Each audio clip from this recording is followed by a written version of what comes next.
so many ways for implementing IPM. So they can do this by experimenting and trying new things on their field, share it with their peers to make sense of it, to understand what happens, and then to learn and incorporate it in their own businesses, in their own farms.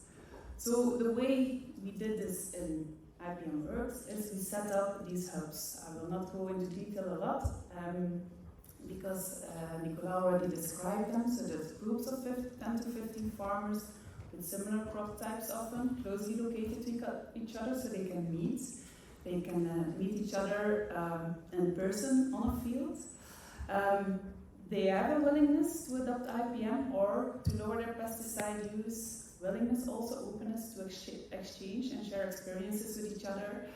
And what they also do is not only keep what they learned within their own hubs, but also open up and organize demonstration events to share their experiences with a wider audience. So we are able to increase the impact to a wider farmer audience.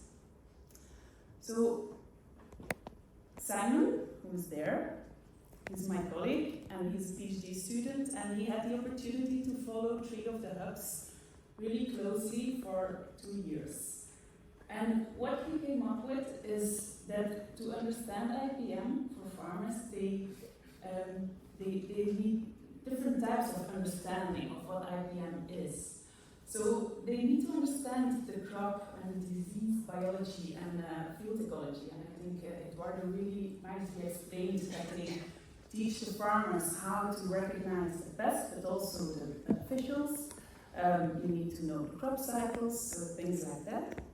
Then another thing is to understand the IPM practices and their implementation, so really understand what you are doing, where you are impacting, and how you can implement it.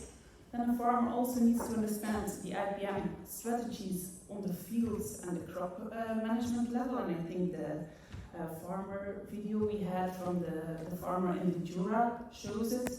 He really explained how they can do the mechanical weeding, depending on the soil type, distance of the crops. Then a 4th type of understanding that farmers need is the understanding of the farm as a system. So we already talked a lot about costs, but also labor. So when you are changing your practices, it impacts the whole farm system.